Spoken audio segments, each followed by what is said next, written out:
Bismillahirrahmanirrahim. Assalamualaikum warahmatullahi wabarakatuh. Saudaraku dimanapun Anda berada, ya insya Allah kita akan ngaji kitab kuning. Ya, santri pasti tahu apa itu kitab kuning. Jadi kitab yang memang dulu bahan kertasnya kuning. Nah kalau yang saya pegang ini kitab kuning yang betul-betul asli, tulisan tangan ya. Tulisan tangan. Ini merupakan kitab yang berisi nasihat-nasihat, wejangan-wejangan Al-Habib Ali bin Muhammad bin Husain Al-Habsyi, yang mana kakak beliau adalah guru daripada Syekh Hasyim Asy'ari rahimahullah. Nah, kita akan coba baca sedikit. Insya Allah sedikitnya orang-orang soleh itu enggak sedikit, full barokah. Ya, full barokah. Kalau hati kita ini kita sirami dengan kalimat-kalimat hikmah nasihat orang-orang soleh, insya Allah hati kita akan hidup.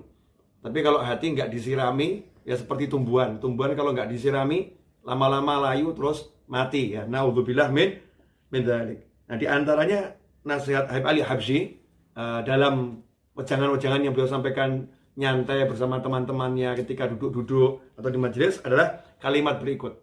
Wa qala radhiyallahu anhu asyan fi sihhatil iftikar ila al-ghaffar. Idza adharta hajatak wa faqrak wa arafta haqqa man iftakarta ilaih sahula alaik. Walakin azza hadha alaina لأن الإنسان يريد له اختيار ويريد أن الأمر يجري على ما عنده لا على ما عند الله. أعطي القوس باريها لا تدبير خلاف تدبير الله.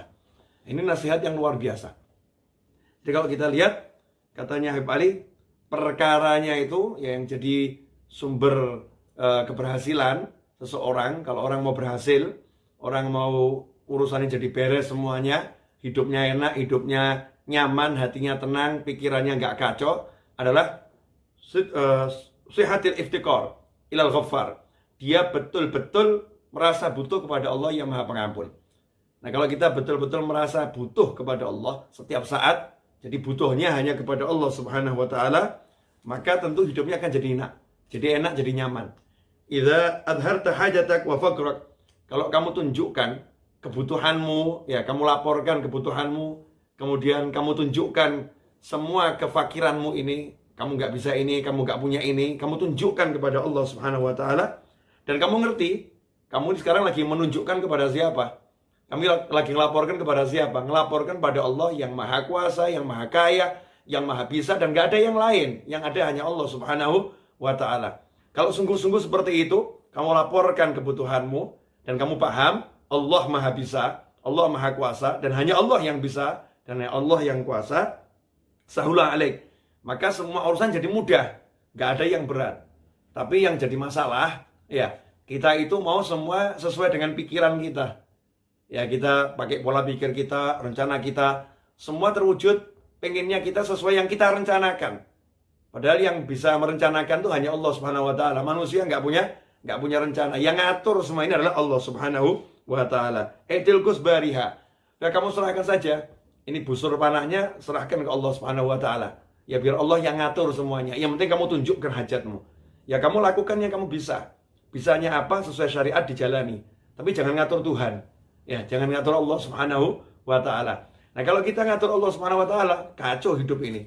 Kita akhirnya menjadi putus asa, menjadi orang yang lemah, ya, orang yang mudah goyah dan jatuh. Kenapa? Setiap kali ngatur dengan ilmu yang kita rasa kita miliki, pengalaman yang kita rasa kita punyai, kita bersandar pada teman-teman yang kita rasa setia, kita bersandar pada simpanan-simpanan yang kita miliki, harta, properti, dan lain sebagainya. Ternyata yang terjadi di luar semua itu, akhirnya stres.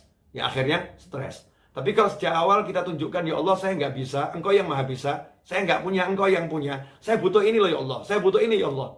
Maka semua jadi mudah. Tinggal kita bergerak dan bergerak. Kata orang Jawa, obah mamah.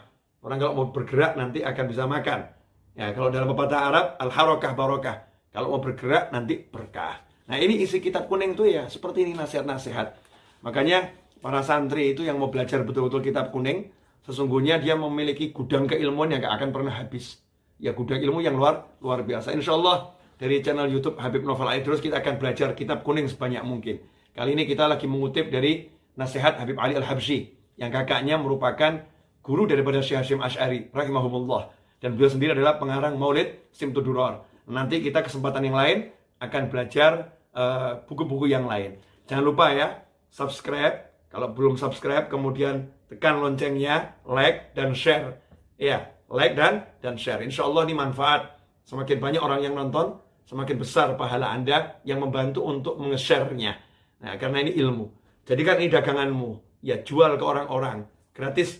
Ya, cuman cukup dia download, dia share. Maka insya Allah dapat pahala yang besar. Adal ala khairin kafa'ilih. Orang yang menunjukkan kepada kebaikan sama dengan orang yang mengamalkan kebaikan itu sendiri. Kalau kita belum bisa, siapa tahu orang lain bisa. Semoga berkah dan manfaat. Wassalamualaikum warahmatullahi wabarakatuh. Jangan lupa, ini malam Jumat. Banyak-banyak sholawat kepada Nabi Muhammad sallallahu alaihi wasallam. Alhamdulillahirabbil alamin.